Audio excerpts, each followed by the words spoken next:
Un espacio dirigido a la reflexión y análisis sobre el magisterio social de la Iglesia.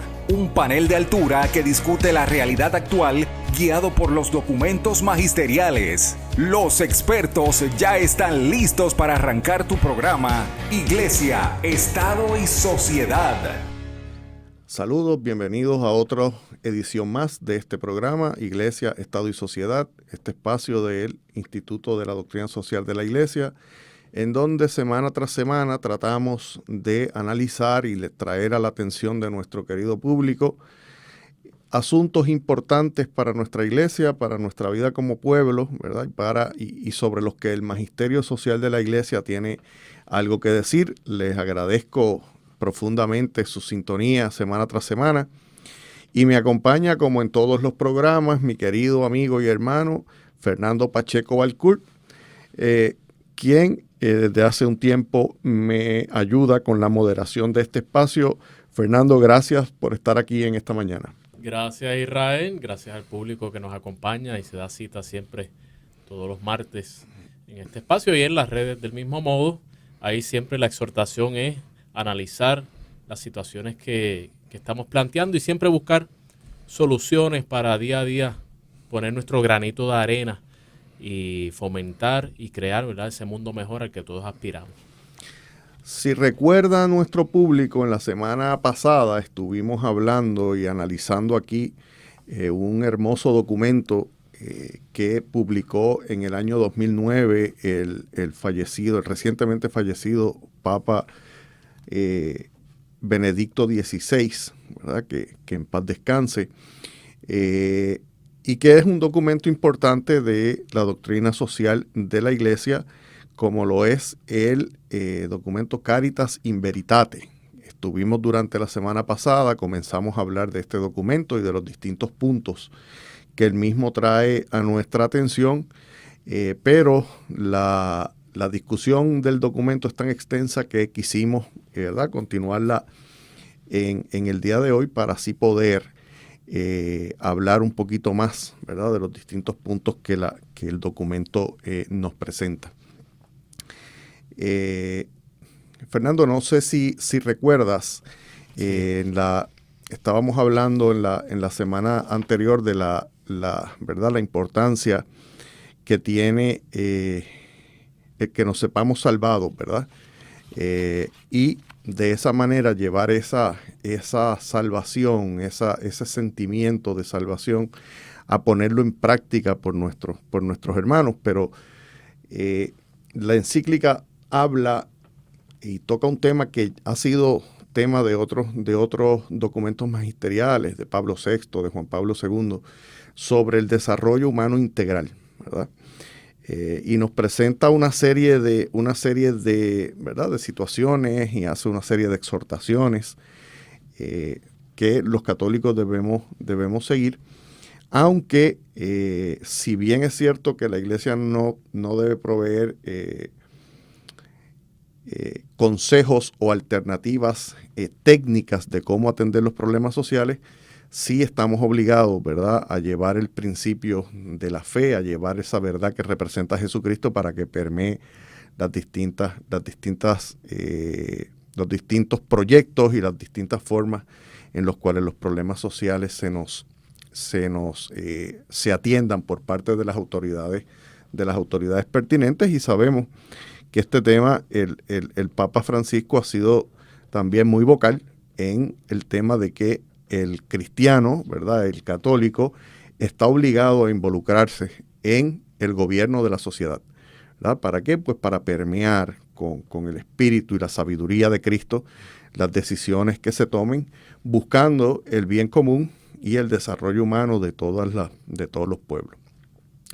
Y siguiendo esta línea, Fernando, me gustaría que analizáramos un poquito un tema que ya Pablo VI lo había atendido en Populorum Progressio, pero que el Papa Benedicto quiso nuevamente atender, que es el tema de la seguridad alimentaria alrededor del mundo, ¿verdad?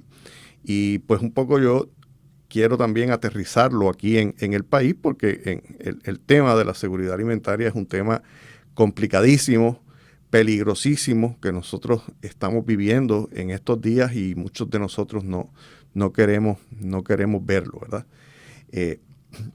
Me voy a atrever a citar del numeral 27 del documento de Caritas in Veritate, y cito al Papa Benedicto, dice: en muchos países pobres persiste y amenaza con acentuarse la extrema inseguridad debida a causa de la falta de alimentación. El hambre causa todavía muchas víctimas, entre tantos Lázaros a los que no se les consiente sentarse en la mesa del rico Epulón, como en cambio Pablo VI deseaba. Dar de comer a los hambrientos es un imperativo ético para la Iglesia Universal que responde a las enseñanzas de su fundador, el Señor Jesús, sobre la solidaridad y el compartir. Además, en la era de la globalización, eliminar el hambre en el mundo se ha convertido también en una meta que se ha de lograr para salvaguardar la paz y la estabilidad del planeta. Y esto que voy a citar ahora me parece importante. El hambre no depende tanto de la escasez material, cuanto de la insuficiencia de recursos sociales, el más importante de los cuales es de tipo institucional, es decir, falta un sistema de instituciones económicas capaces tanto de asegurar que se tenga acceso al agua y a la comida de manera regular y adecuada desde el punto de vista nutricional, como de afrontar las exigencias relacionadas con las necesidades primarias y las emergencias de crisis alimentarias reales, provocadas por causas naturales o por la irresponsabilidad política e internacional. Este tema a mí me parece, Fernando, que es un tema que podríamos hacer un programa completo de él, ¿verdad? La realidad es que es una tragedia que raya en pecado el que a estas alturas del juego, en pleno siglo XXI, todavía tengamos tantas personas alrededor del mundo muriendo porque no tienen que comer, ¿verdad? Así es. Y definitivamente a Israel, como menciona el Papa, y del mismo modo hago un paréntesis, aprovecho a exhortarle a todo el público que nos escucha a degustar todas estas encíclicas que son exquisitas y siempre nos dan ese refuerzo, esa catequesis, esas informaciones que ya conocemos en parte, pero que la va adaptando y trayendo esa luz de la doctrina social de la Iglesia y nos va formando. Así que es muy importante mantenerse vigente con estas lecturas. Y cierro paréntesis en cuanto a este numeral que estamos aquí estudiando, Israel. El Papa menciona el acceso. Escuchamos mucho que hay escasez de comida. Vemos como niños tristemente siguen muriendo por falta de una alimentación adecuada. Y a veces nos han hecho creer de que esto se debe a que hay demasiados seres humanos en el planeta. Entonces empiezan estas políticas recalcitrantes de limitar que las personas pues se reproduzcan. Sabemos la política que se derogó hace unos años en China de tener un solo primogénito, si no te multaban. Y del mismo modo también está el mensaje subyacente de que si tienes hijos, pues no puedes tener una economía adecuada o no te van a dar los recursos. Y esto tiene que ver mucho con el acceso. Sí hay alimentos, sí hay agua, pero tristemente está limitado a unos pocos.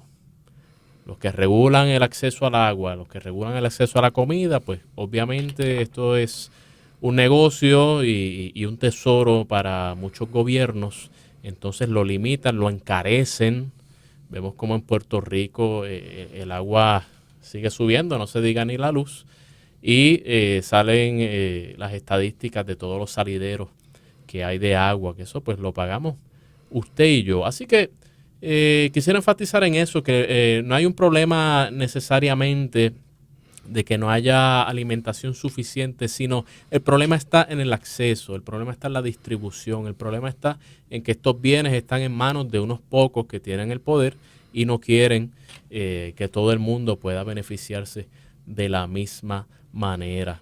Y entonces, en cuanto a este particular, nosotros como cristianos, como ciudadanos, tenemos que combatir toda esta retórica de la cultura de la muerte, toda esta retórica de que no debemos seguir ¿verdad?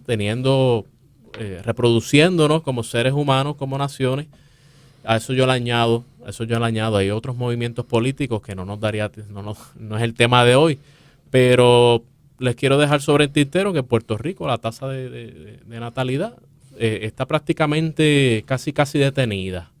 Entonces yo también me hago la pregunta, ¿qué va a suceder cuando los puertorriqueños dejemos de seguirnos reproduciendo y teniendo esta riqueza cultural y esta riqueza social y religiosa del mismo modo?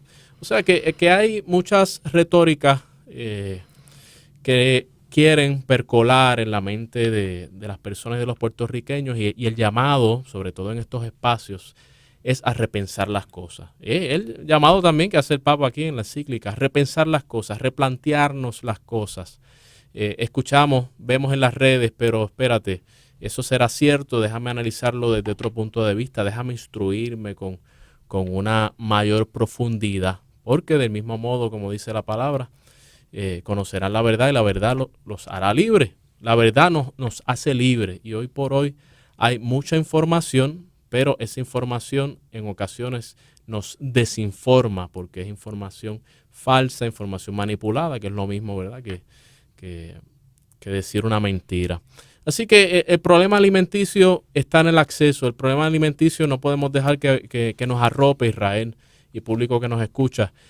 Tenemos que actuar desde ya y tenemos que tomar iniciativas propias. No podemos siempre estar mirando a los gobiernos para que nos den todo. Sí, tenemos que exigir lo que es necesario, y esa parte no vamos a menguar en hacer esas batallas, pero del mismo modo actuar en nuestros entornos, en lo que podemos hacer, y lo que quiero traer a colación es, si usted tiene un pedacito de tierra, siembra alguito allí. En la casa de la vieja allí nosotros tenemos, Israel, un huertito casero que es de lo más moderno, es como una fuente, es algo hidropónico, pero es como una fuente que usted le echa unos abonos orgánicos y mantiene el agua corriendo, y siempre tiene ahí en abundancia por lo menos los vegetales y frutas y otras cositas adicionales, porque es real que este acceso, la problemática mayor es el acceso al alimento. Somos una isla, ya lo hemos hablado en otros programas y ustedes lo conocen, somos una isla, y cuando surgen estas crisis y la política pública que tenemos, las leyes de cabotaje y otras dinámicas que nos limitan el acceso nutricional, pues tenemos que prepararnos también. Tenemos que prepararnos, y del mismo modo, una exhortación es a siempre estar pendiente a que no es lo mismo comer que alimentarme. O sea, que debemos exigir del mismo modo alimentación de calidad, ¿ves? Y en cuanto a ese particular, pues hay que estar pendiente a lo que uno pues puede sembrar en su hogar o puede conseguir en los huertos comunales, ayudar al pueblo. En diferentes pueblos hacen estas actividades de productos del país. Así que yo creo que todo va haciendo un sentido y podemos aplicar muchas cosas, si no todas, a nuestro diario vivir en Puerto Rico. Lo importante es que cada uno tiene una responsabilidad. No nos dejemos acallar ni dormir en el sentido de adormecernos, de que no podemos hacer más nada. Sí, el Señor nos ha creado a todos con una dignidad. Sí, podemos con esta creatividad e inteligencia y con las manos y la fuerza que el Señor nos ha dado, actuar y mejorar nuestros entornos.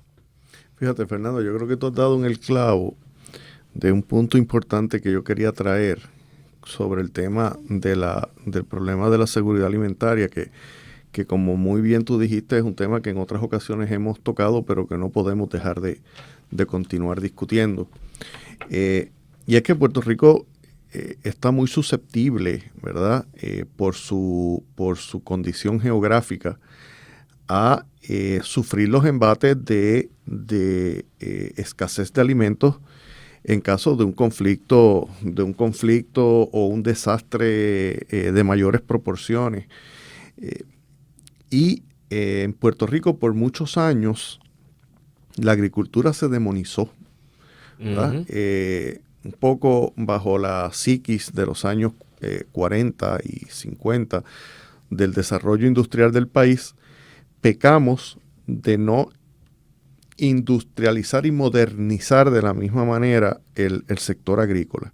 Entonces, hoy nos damos cuenta de que estamos exportando el 85, dicen números conservadores, yo creo que quizás más, por ciento de los alimentos que consumimos los puertorriqueños, los exportamos y los recibimos principalmente por barco a través del puerto de San Juan, principalmente, ¿verdad? El puerto de San Juan. Entonces, si ocurre algo en el puerto de San Juan, ya nuestra seguridad alimentaria se va a ver seriamente afectada. Pero peor que eso, la mayor parte de los alimentos que llegan hasta aquí llegan saliendo del puerto de Jacksonville, en Florida. Pues si pasa algo en el puerto de Jacksonville, ya nosotros nos vamos a ver sumamente afectados. Y la esperanza, lo bueno que podemos añadir a esto es que hay toda una camada de jóvenes hoy que han vuelto a tomarle cariño a la agricultura y que están tratando de hacer cosas para desarrollar la agricultura del país y están cultivando. Entonces, ahí es que la doctrina social nos llama a nosotros como católicos, como tú muy bien decías. Tenemos que empezar a apoyar a esos agricultores emergentes. Tenemos que empezar a nosotros como iglesia y como comunidades apoyar a nuestros jóvenes que quieren comenzar este tipo de proyectos. ¿Y cómo los podemos apoyar? Bueno, pues los que tengan conocimiento técnico, pongan el conocimiento técnico al servicio de estos grupos. Organicen, ¿verdad? Los que sean buenos enseñando, pues enseñen sobre la agricultura. Volvamos a las raíces, volvamos a hablar con nuestros viejos, qué era lo que se hacía, cómo se hacía, ¿verdad? Traigamos esa memoria histórica, sirvamos de puente, ¿verdad? Para que estos jóvenes que hoy quieren levantarse, quieren echar nuestra economía agrícola adelante, lo puedan hacer. Y mejor que eso, tú mencionaste los mercados agrícolas. Conozco de parroquias alrededor de la isla en diversos sitios, Caguas, creo que aquí en Ponce he escuchado de otras parroquias en el área norte, de la diócesis de Arecibo y Mayagüez, que hacen este tipo de actividad de mercados agrícolas. Pues repliquémosla, que en todas las parroquias en Puerto Rico, de una u otra manera, en algún momento tengamos estos mercados, porque le abrimos la posibilidad a estos jóvenes para que puedan echar hacia adelante nuestra economía agrícola, y estamos haciéndole un servicio a toda la sociedad, no solamente a esos jóvenes, nos estamos haciendo un servicio a todos. Hay que apoyarlo, porque eso redunda, uno no lo ve al principio, pero redunda en que ese joven pues entonces pues tiene más economía para cultivar más, y por ahí seguimos compartiendo y se sigue fomentando y seguimos enamorándonos con la agricultura, que hoy por hoy yo estoy enamoradísimo. A mí, por lo menos un día a la semana, yo tengo que sentarme en la tierra, ver mis plantitas ahí cómo van. Y es un proceso, bueno, vamos a decirle un poco mágico, ¿verdad? Es muy interesante y muy alentador.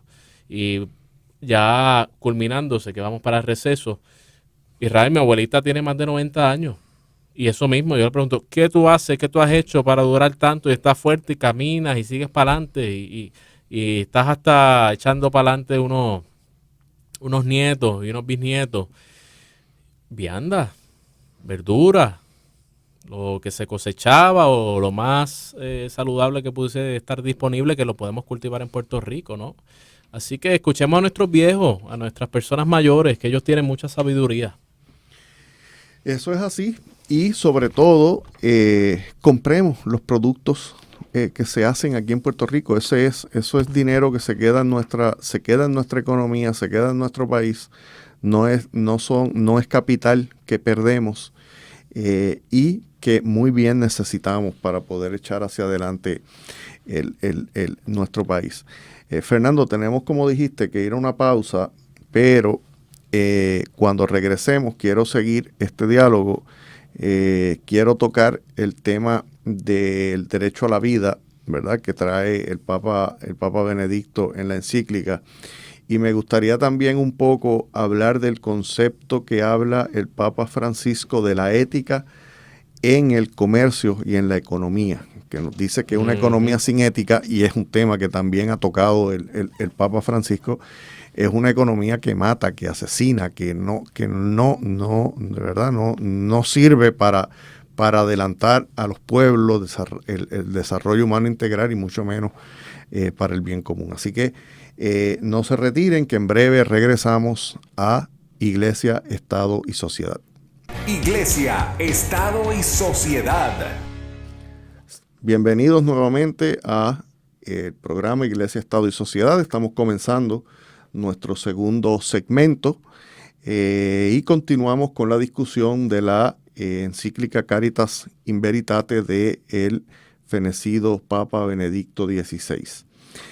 Fernando, antes de la pausa, tú trajiste un tema, lo mencionaste, pero es un tema que quiero volver a tocar, que es el tema del respeto a la vida, porque en la encíclica el Papa Benedicto hace una interesante relación entre lo que es el desarrollo económico y el desarrollo humano y el derecho a la vida, y trae a la atención un tema que no es nuevo para la Iglesia, que es como tú muy bien dijiste, el falso razonamiento en que incurren principalmente las sociedades desarrolladas de Occidente, de relacionar el desarrollo económico o la falta de desarrollo económico con la tasa de natalidad o la cantidad de población que tiene un país o que tiene el mundo. Entonces, eso lleva a que se fundamente el desarrollo económico en unas políticas que no son compatibles con la vida, donde se promueve el aborto como la solución a la mayor parte de los problemas económicos. Hemos llegado al punto de decir que que el desarrollo integral o el desarrollo de la mujer, pues el embarazo está en contra de ese desarrollo, ¿verdad? Y entonces, por el contrario, en lugar de defender la vida, lo que se hace es facilitar su destrucción. Pero no solamente con el aborto, que ya en sí mismo es un gran problema y que es una discusión que parece que no va a terminar nunca, pero hay otras modalidades de atentados contra la vida, como es el descarte de nuestros ancianos, ¿verdad? El echarlos hacia el lado, la promoción en muchos países occidentales. Gracias a Dios en Puerto Rico todavía eso no se ha dado, esperemos que no se dé, de promover la eutanasia como una alternativa para aquellos pacientes que son pacientes ya terminales. Es un poco un contrasentido el querer hablar de desarrollo humano, de desarrollo económico y a la vez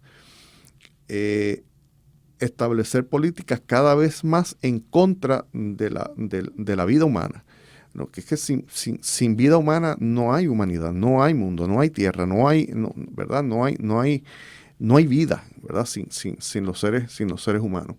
Entonces, el Papa Benedicto hace una denuncia muy fuerte sobre ese asunto y señala también algo que tú mencionaste, que ya han habido experimentos en otras sociedades, en algunos países en el mundo, que nos deben hacer ver el contrasentido que implica el querer amarrar desarrollo con no natalidad o con baja natalidad.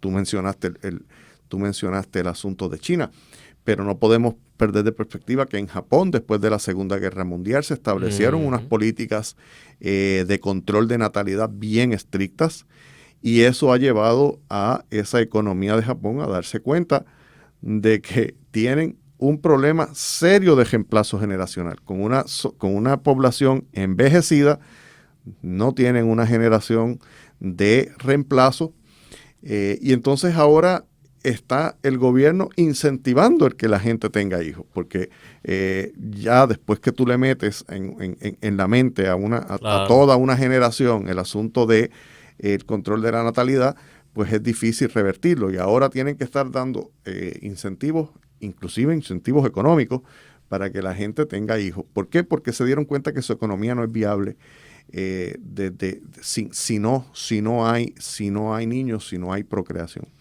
Inclusive, Entonces, una paradoja ahí, China es uno de las potencias mundiales y está entre los países, a pesar de que tuvo esas políticas nefastas, pero es de los países más poblados y es una de las economías más bollantes. y no obstante, echan hacia atrás esa política antinatalidad también un poco porque se dan cuenta de que eventualmente no va a ser viable su economía. Claro. Si el sistema de natalidad, o sea, si la tasa de natalidad no es lo suficiente como para reemplazar las generaciones mayores. Entonces, en Puerto Rico estamos viviendo ese problema. No solamente, en Puerto Rico es un poco más complejo, no solamente porque ha habido políticas públicas, ¿verdad?, tratando en contra de la natalidad, sino también por el problema de la inmigración, que nos ha vaciado el país. 200 y pico de mil personas se nos han ido del país. De esas 200 y pico de mil personas, una gran cantidad de ellos son menores de edad. Otra gran cantidad son parejas jóvenes que son los que pueden procrear, ¿verdad? Porque son las parejas que están en edad de reproducción. Uh-huh. Entonces, tenemos ese problema y eso es un asunto que tenemos, nosotros como iglesia tenemos que atender y tenemos que forzar la discusión porque se nos va la vida como pueblo y como economía. No sé tu reacción a esto. Sí, definitivamente yo me atrevería a decirle a Israel que estas legislaciones, estas leyes que tratan de menguar toda la dinámica de la vida, son leyes asesinas.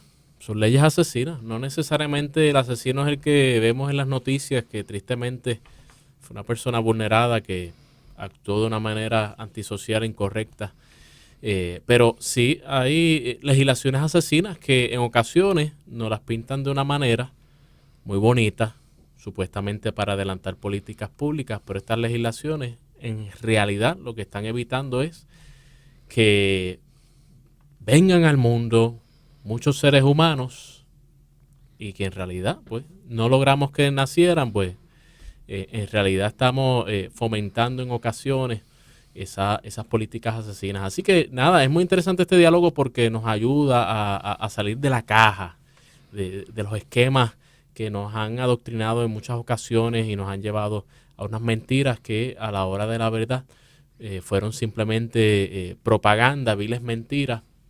Y en ocasiones vemos que la sociedad de Israel no es fácil nadar en contra de la corriente, pero a veces estas políticas, estas doctrinas y esta propaganda pues cae en la mente, percola los corazones de una gran parte de la ciudadanía y a veces los que quieren hacer el bien o los que quieren hacer las cosas mejor pues dicen, bueno, pero estoy en minoría, ¿qué puedo hacer?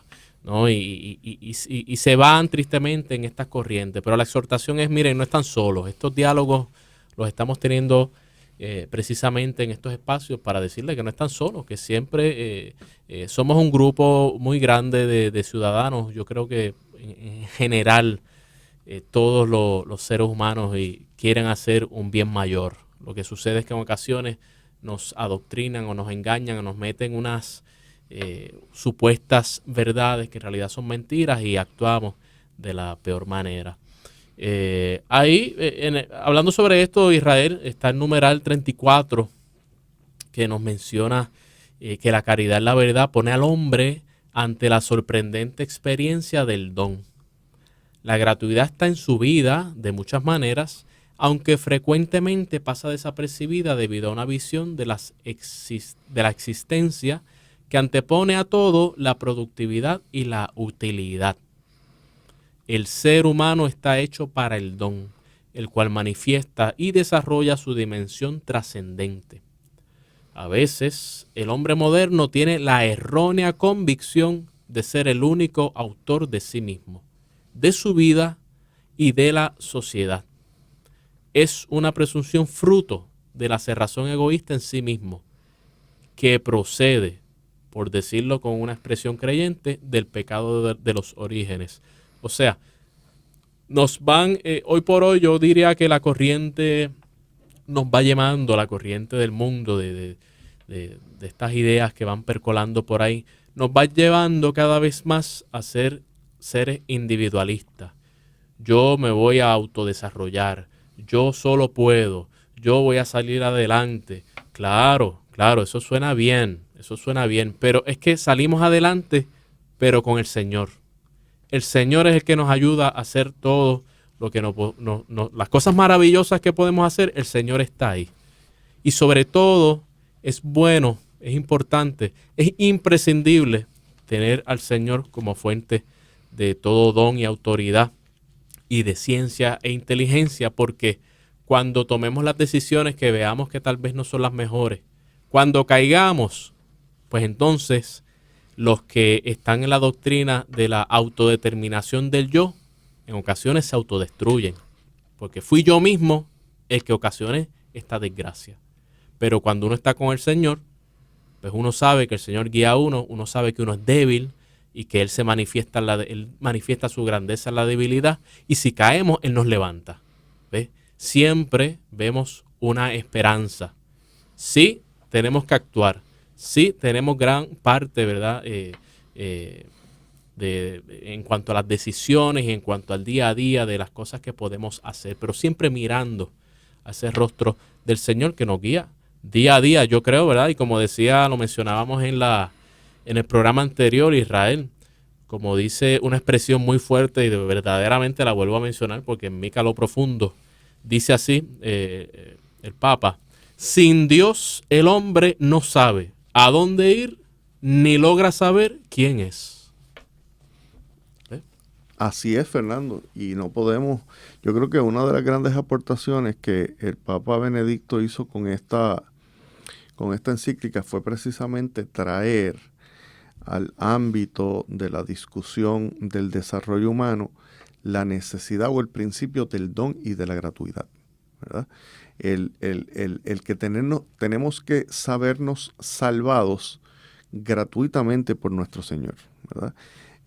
Y saber que estamos hechos para la trascendencia, que nosotros tenemos una responsabilidad y tenemos un trabajo que hacer y una construcción del reino que hacer aquí en la tierra, pero que no somos autosuficientes y siempre vamos a necesitar ese auxilio, esa dirección y esa ayuda de nuestro Señor, porque de lo contrario, lo que hacemos es prostituir el desarrollo y llevarnos a nuestra propia destrucción. Quisiera esto conectarlo con el tema de la ecología, ¿verdad? Sabemos que el Papa Francisco publicó la hermosa encíclica Laudato Si en el año 2015, que es un llamado, ¿verdad?, a la protección de la casa común y a cambiar el paradigma tecnocrático económico para hacerlo uno que sea verdaderamente sustentable para nuestro ecosistema, para nuestro planeta, ¿verdad? Porque no tenemos otro planeta. Tenemos que vivir en este y tenemos que salvar este para poder sobrevivir nosotros. Y me parece interesante que ese tema ya el Papa Benedicto XVI en esta encíclica Caritas in Veritate comienza a tocarlo, y en el numeral 48 nos dice: el tema del desarrollo también está muy unido hoy a los deberes que nacen de la relación del hombre con el ambiente natural. Este es un don de Dios para todos, y su uso representa para nosotros una responsabilidad para con los pobres, las generaciones futuras y toda la humanidad. Cuando se considera la naturaleza y en primer lugar al ser humano fruto del azar o de un determinismo evolutivo, disminuye el sentido de responsabilidad en las conciencias. El creyente reconoce en la naturaleza el maravilloso resultado de la intervención creadora de Dios, que el hombre puede utilizar responsablemente para satisfacer sus legítimas necesidades materiales e inmateriales, respetando el equilibrio inherente a la creación misma. Si se desvanece esta visión, se acaba por considerar la naturaleza como un tabú intocable, o al contrario, por abusar de ella. Ambas posturas no son conformes con la visión cristiana de la naturaleza, fruto de la creación de Dios. tenemos que ver la naturaleza como regalo de Dios. Y como regalo de Dios lo tenemos que proteger, lo tenemos que cuidar. Tenemos que asumir actitudes que nos permitan ciertamente satisfacer nuestras necesidades, pero no mal utilizar los recursos que el planeta nos da y sobre todo permitirle al planeta continuar, ¿verdad?, regenerándose. Al paso que vamos de consumo con la sociedad de consumo en que vivimos, es insostenible y terminaremos por destruir nuestro entorno. El Papa Benedicto lo comienza en Caritas in Veritate y luego el Papa Francisco en Laudato Si expande la discusión, ¿verdad?, y trae a la necesidad de una conversión ecológica, ¿verdad?, y trae el llamado como parte de la doctrina social a la protección la protección del medio ambiente, la protección de lo que él llama de manera hermosa la casa común, que es cierto, porque esta es nuestra casa. No es Marte. No sé qué piensa. Yo escuché hace un tiempo atrás, alguien dijo, ¿y por qué se pasan mirando para las estrellas y no tratan de resolver los problemas de aquí de la Tierra? Cierto, ¿verdad? La alternativa no puede ser vamos a colonizar otro planeta para entonces mudarnos a él. Esa no es la alternativa. Es que la cultura, tristemente Israel, la cultura del descarte ha llegado al nivel de que por ahí se está percolando de que vamos a explorar a Marte a ver si cuando terminemos de destruir el planeta Tierra, como hacemos con las cosas materiales, que las botamos, las desechamos y compramos algo nuevo, pues nos mudamos a Marte, pero apenas están llegando unos robots allá. Y me parece una paradoja del mismo modo cómo utilizamos la inteligencia para eso y no la utilizamos para renovar el planeta, renovar este planeta que estamos destruyendo, sí. Y usted y yo, en muchas ocasiones, si tiramos a lo mejor el papelito, o que sea pequeñito en la calle, o se nos cayó lo otro, o en vez de reutilizar a lo mejor un ser eléctrico, un enser eléctrico, pues rápido voy y compro otro. O sea, es cuestión de uno crear conciencia, Israel, y hasta qué nivel yo soy responsable, tengo una responsabilidad genuina con todo lo que yo toco, actúo, pienso, decido, pero del mismo modo quisiera añadirle a esto, porque estamos en la dinámica de la responsabilidad, pero la cooperación en la comunidad. Soy responsable, pero te necesito. Soy responsable, pero te necesito. Entonces,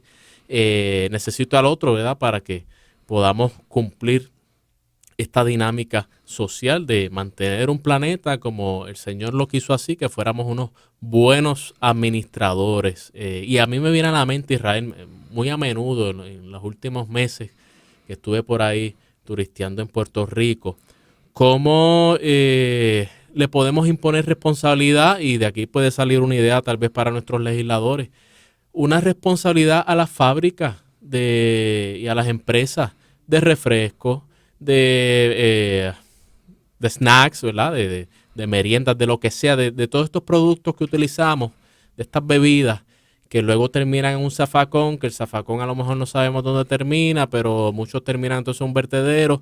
Somos una isla, no, tampoco damos abasto para los vertederos. Entonces, esa empresa te vende productos, se lava las manos, ya yo te vendí producto, ahora tú encárgate de eso. No. Las empresas que hacen unas ganancias exorbitantes tienen una responsabilidad por esa botellita que está corriendo por ahí, por esa lata. Y yo creo que como sociedad, Israel, no sé lo que pienses sobre esto, debemos imponerle responsabilidad a esos fabricantes. ¿Qué vas a hacer con el producto? ¿Cómo lo vas a reutilizar? ¿Cómo lo vas a reciclar?